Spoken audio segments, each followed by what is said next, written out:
Assalamualaikum warahmatullahi wabarakatuh. Salam sejahtera bagi kita semua. Perkenalkan, nama saya Abdiel Simon Wicaksono Siagian dengan NIM 20050524010,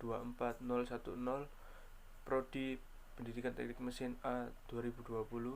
Saya akan membahas materi tentang besi dan baja, yang di dalamnya terdapat pembuatan besi dan baja, proses rekristalisasi besi dan baja, klasifikasi besi dan baja, kegunaan besi dan baja dalam dunia industri, serta penamaan baja sesuai standarisasi. Yang pertama, pembuatan besi dan baja. Pembuatan besi. Biji besi merupakan bahan baku pembuatan besi yang dapat berubah senyawa oksida, karbonat, sulfida, serta tercampur dengan unsur lain misalnya silikon. Proses pembuatan besi. Yang pertama, biji besi dipanggang di dalam dapur panggang agar kering. Yang kedua, biji besi kering, kokas, dan batu kapur dibawa ke bagian atas tanur tinggi. Ke dalam tanur dihembuskan udara panas. Lalu besi cair dituang menjadi besi kasar berupa balok. Yang kedua, pembuatan baja. Baja adalah logam paduan antara besi dan karbon dengan kadar karbonnya secara teoritis maksimum 1,7%. Proses pembuatan baja meliputi 1. Cairan besi kasar dari tanur tinggi dimasukkan ke dalam konverter. Yang kedua, pada konverter ditambahkan kokas dan dihembuskan udara bertekanan hingga mencapai 1500 derajat Celcius. Yang ketiga, ditambahkan bahan tambahan agar didapat paduan baja yang diinginkan. Yang keempat, baja cair tanpa terak dimasukkan ke dalam ladle. Yang kelima, baja dituang pada cetakan sesuai kebutuhan. Lalu yang terakhir, sifat dari baja hasil coran dapat ditentukan dari kadar grafit dan karbida yang terbentuk melalui pengujian visual melalui mikroskop. Pembuatan baja berbahan besi kasar sebagai hasil dapur tinggi masih banyak mengandung unsur-unsur yang tidak cocok untuk bahan konstruksi, misalnya zat arang atau karbon yang terlalu tinggi, fosfor, belerang, silisium, dan sebagainya. Unsur-unsur tersebut harus rendah mungkin agar mendapatkan baja yang berkualitas, yaitu melalui dengan cara yang pertama, proses konvertor meliputi proses Bessemer, proses Thomas, proses Oxy, proses LB, Caldo, dan Oberhauser. Yang kedua, proses Martin atau dapur semen Martin yang meliputi Martin basa dan Martin asam. Yang ketiga, dapur listrik untuk baja campuran yang meliputi dapur listrik busur nyala api dan dapur listrik induksi. Yang pertama, proses konvertor Bessemer adalah sebuah bejana baja dengan lapisan batu tahan api yang bersifat asam. Konvertor Bessemer ini diisi dengan besi kasar kelabu yang banyak mengandung silisium. Pada proses Bessemer menggunakan besi kasar dengan menggunakan fosfor dan belerang yang rendah, tetapi kandungan fosfor dan belerang masih tetap agak tinggi karena dalam prosesnya kedua unsur tersebut tidak terbakar sama sekali. Hasil dari konvertor Bessemer disebut baja Bessemer yang banyak digunakan untuk bahan konstruksi. Proses Bessemer juga disebut proses asam karena muatannya bersifat asam dan batu tahan apinya juga bersifat asam. Apabila digunakan muatan yang bersifat basa, lapisan batu itu akan rusak akibat reaksi penggaraman. Lalu proses konvertor Thomas. Proses konvertor Thomas juga disebut konvertor basa dan prosesnya adalah proses basa, sebab batu tahan apinya bersifat basa serta digunakan untuk mengelola besi kasar yang bersifat basa. Muatan konvertor Thomas adalah besi kasar putih yang banyak mengandung fosfor. Proses pembakaran sama dengan proses konvertor Bessemer, hanya saja pada proses Thomas fosfor terbakar setelah zat arangnya terbakar. Guna memikat fosfor yang terbentuk pada proses ini, maka diberi bahan tambahan batu kapur agar menjadi terak. Terak yang bersifat basa ini dapat dimanfaatkan menjadi pupuk buatan yang dikenal dengan nama pupuk fosfat. Hasil proses yang keluar dari konvertor Thomas disebut baja Thomas yang biasa digunakan sebagai bahan konstruksi dan pelat kettle. Proses Oxy. Proses konvertor yang lebih modern adalah proses Oxy. Pada proses ini menggunakan bahan besi kasar yang mempunyai komposisi kurang baik apabila dikerjakan dengan konvertor Bessemer maupun Thomas. Proses pembakaran zat asam dengan zat arang terjadi pada panas yang tinggi sekali, maka diperlukan pendinginan dengan jalan memberikan tambahan baja bekas. Hasil akhir dari proses ini adalah baja oksi yang bermutu sangat tinggi karena berpengaruh buruk dari unsur udara tidak ada.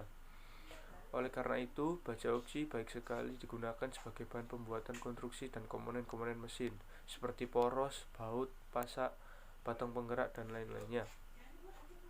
Proses LD atau Lins-Donowitz, versi halus dari konverter Bessemer mana bertiup udara diganti dengan meniup oksigen. Ini mengurangi biaya modal dari tanaman, waktu peleburan, dan produktivitas tenaga kerja meningkat. Proses LD hasilnya terdiri dalam meniup oksigen dari atas besi cair melalui nozzle air kulet tombak dari vertikal. Pada tahun 1960, pembuatan baja memperkenalkan bottom blown converter dan memperkenalkan gas inert meniup untuk mengaduk logam cair dan menghapus fosfor kotoran. Lalu proses Martin atau dapur Siemens Martin. Dapur ini terdiri atas satu tungku untuk bahan yang dicairkan dan biasanya mengandung 4 ruangan sebagai pemanas gas dan udara.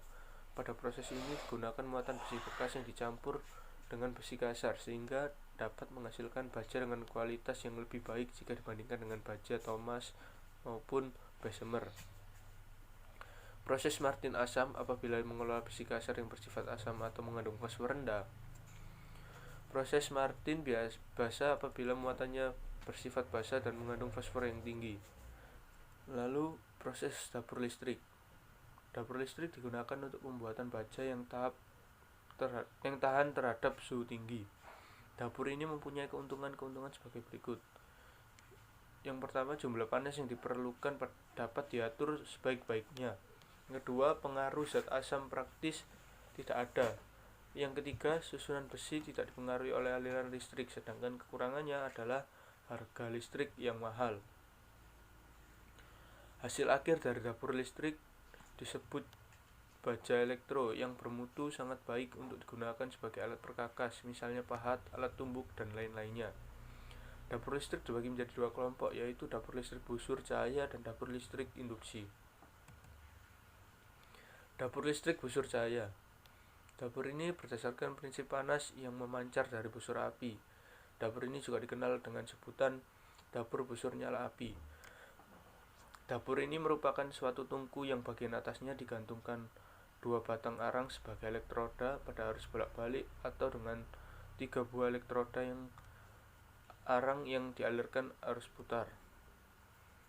Yang kedua, dapur listrik induksi.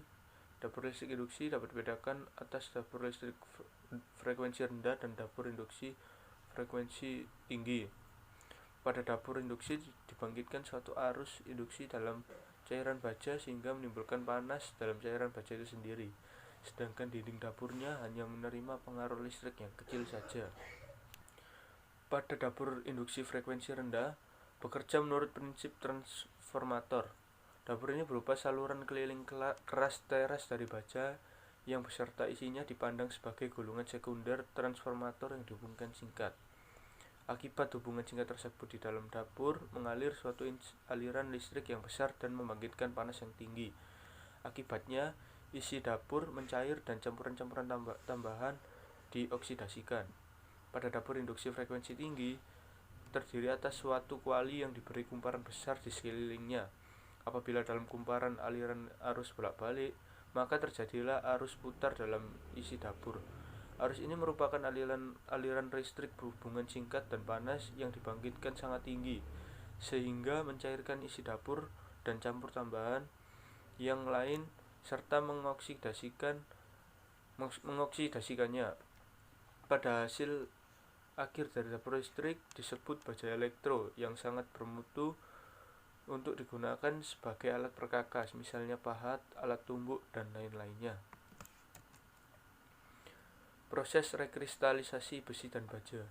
Pengerjaan panas logam merupakan proses deformasi pada logam yang dilakukan pada kondisi temperatur dan laju regangan tertentu, sehingga proses deformasi dan proses recovery terjadi secara bersamaan. Proses deformasi dilakukan di atas temperatur rekristalisasi. Pada temperatur ini, pengerasan regangan dan struktur butir yang terdeformasi akan segera tergantikan dengan struktur baru yang bebas regangan, atau pengerjaan panas didefinisikan sebagai proses bentuk logam tanpa terjadi pencairan volume, benda kerja tetap, dan tak adanya geram atau tatal atau chip. Kenaikan temperatur dari 700 sampai 1200 derajat Celcius berpengaruh peningkatan kadar besi dari 37% menjadi 52%. Persen berat batu bara memperlihatkan hasil yang paling optimal pada persen berat 30% atau pada suhu 1000 derajat Celcius, yakni meningkatkan kadar besi hingga menjadi 65%. Selama proses reduksi, biji besi menjadi oksida besi yang lebih rendah kadar oksigennya. Juga telah terjadi perubahan struktur pada SiO2 dari kuarsa menjadi kristobalit. Peningkatan kadar hematit terhadap kuarsa juga lebih banyak dipengaruhi oleh penurunan kadar kuarsa pada temperatur tinggi. Logam besi mulai terbentuk pada temperatur 900 derajat Celcius dan kadar besi tersebut meningkat seiring dengan naiknya temperatur. Yang ketiga, klasifikasi besi dan baja. Yang pertama, klasifikasi besi. Terdapat besi cor kelabu atau grey cast iron, warna patahan kelabu, bentuk grafit serpi. Yang kedua, besi cor putih atau white cast iron, warna patahan putih, fasa karbon sebagai cemented. Yang ketiga, besi core nodular atau nodular cast iron, warna patahan kelabu, bentuk grafit bulat, bersifat lunak. Yang keempat, besi cor bintik atau modeled cast iron, tengah-tengah antara besi cor kelabu dan besi putih. Yang terakhir, besi cor child atau chilled cast iron, warna sebagian putih sebagian kelabu. Lalu klasifikasi baja dibagi menjadi dua, yaitu baja karbon atau carbon steel dan baja panduan atau alloy steel. Yang pertama, baja karbon juga dibagi menjadi tiga, yaitu baja karbon rendah, baja karbon menengah, baja karbon tinggi. Lalu baja paduan adalah baja paduan dengan berbagai elemen dalam jumlah total antara 10% dan 50% berat untuk meningkatkan sifat mekanik. Baja panduan dibagi menjadi dua, yaitu baja panduan rendah dan baja panduan tinggi. Yang keempat, ada kegunaan besi dan baja dalam dunia industri. Yang pertama yaitu sebagai bahan pembuatan produk pemesinan, contohnya baut, mur, roda gigi, dan lain-lain. Yang kedua, sebagai pembuatan produk dalam otomotif, contohnya crankshaft, axle shaft, ring gear, bodi kendaraan, chassis, dan masih banyak lainnya. Yang ketiga adalah sebagai alat keperluan industri, contohnya jackstand, dongkrak, rel kereta api, dan lain-lain. Yang terakhir sebagai alat-alat bangunan atau bahan produk bangunan, contohnya palu, obeng, gergaji, pagar, rangka gedung, dan masih banyak lainnya. Yang terakhir ada penamaan baja sesuai standarisasi. Yang pertama yaitu Standar Nasional Indonesia atau disebut NSI. Ini adalah satu-satunya standar yang berlaku secara nasional di negara Indonesia.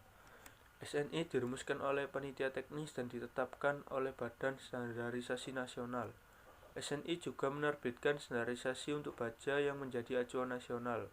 Standarisasi SNI ini merupakan tipe standarisasi yang sama dengan JIS atau JIS, yaitu berdasarkan aplikasi produksi.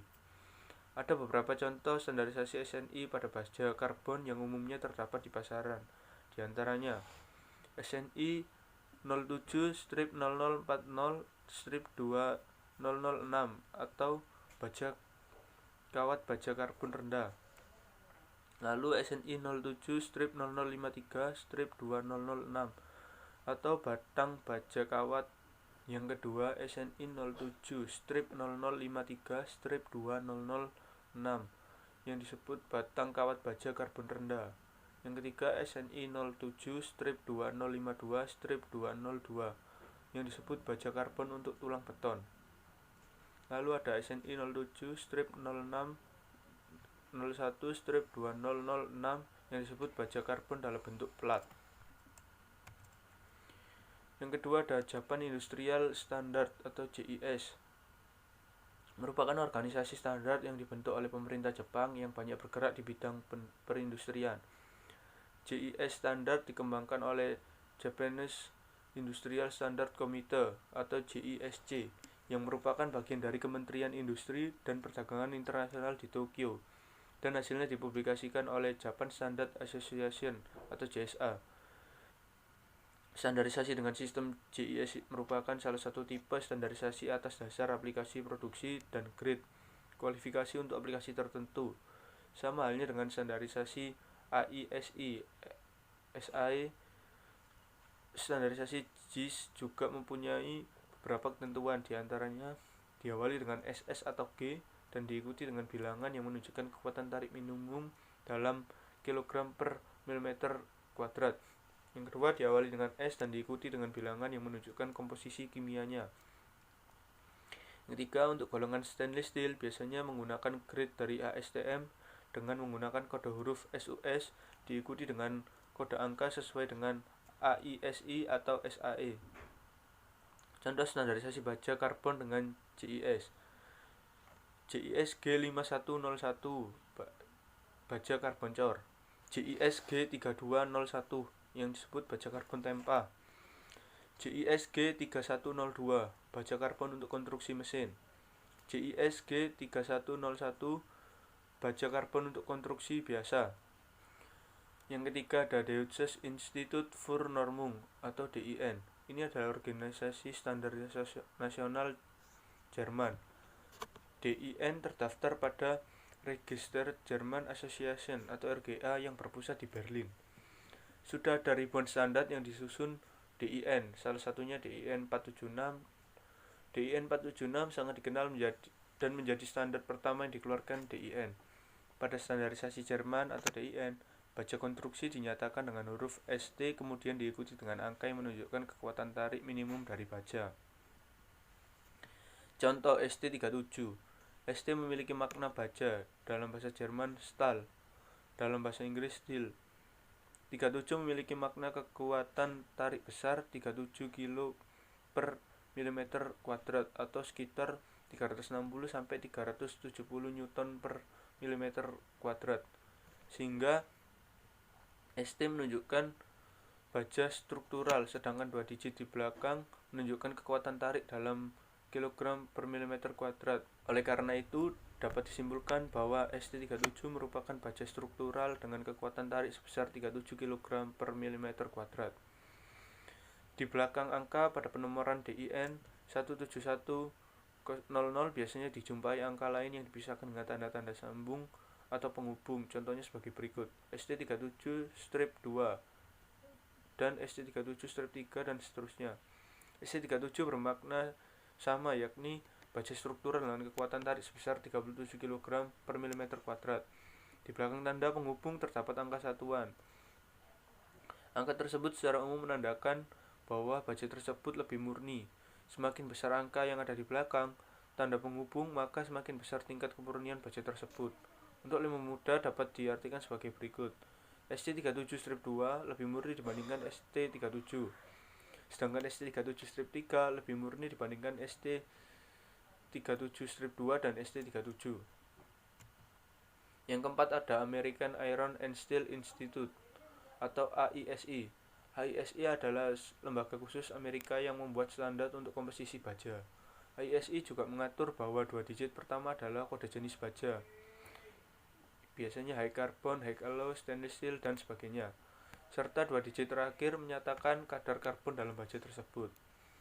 Sistem AISI merupakan standarisasi berdasarkan pada susunan atau komposisi kimia yang ada dalam baja. AISI memakai standar dengan sistem penomoran yang sama dengan SAE, namun menambahkan huruf untuk menunjukkan proses pembuatan baja, dinyatakan dengan 4 dan 5 angka. Angka pertama menunjukkan jenis baja, angka kedua menunjukkan kadar unsur paduan sederhana, dan modifikasi jenis baja paduan untuk baja kompleks. 2 angka terakhir menunjukkan kadar karbon. Bila terdapat huruf di depan angka menunjukkan proses pembuatan baja. Contoh AISI 1045, angka 1 baja karbon, angka 0 persentasi bahan alloy. Angka 45 kadar karbon, yaitu atau 0,45% karbon. Yang kelima ada American Standard Testing and Material atau ASTM. Pada tahun 1898, beberapa insinyur dan ilmuwan Amerika secara sukarela membentuk suatu komunitas untuk mengatasi persoalan material besi pada rel kereta api. Mereka kemudian menamai komunitas ini American Society for Testing and Material atau ASTM. Sekarang ASTM telah menjadi organisasi internasional yang telah menyusun lebih dari 12.000 standar. Standar ASTM juga telah banyak digunakan oleh negara-negara berkembang maupun maju untuk keperluan penelitian akademis maupun industri. ASTM singkatan dari American Society for Testing and Material berkedudukan di Amerika Serikat, merupakan organisasi internasional sukarela yang mengembangkan standarisasi teknik untuk material. Boleh dikatakan ASTM adalah organisasi yang memperuntukkan pemikiran untuk mengetes material dan dites oleh ANSI. Pada standar ASTM terdiri dari huruf diikuti oleh nomor. Penamaan ini umumnya mengacu pada produk baja tertentu. Contoh ASTM A582 A582M strip 95B (2000) grade 303 SE, yang artinya A yaitu ferrous metal, 582 yaitu urutan nomor yang tidak memiliki hubungan dengan sifat metal, M melambangkan metrik, 95 yaitu tahun adopsi atau revisi terakhir, dan B-nya menunjukkan revisi ketiga. Tahun 2000 yaitu tahun disetujui. Grade 303 SE yaitu grade baja, di mana SE menunjukkan penambahan unsur selenium. Baik, sekian presentasi dari saya. Mohon maaf bila ada kesalahan kata. Wassalamualaikum warahmatullahi wabarakatuh. Salam sejahtera bagi kita semua.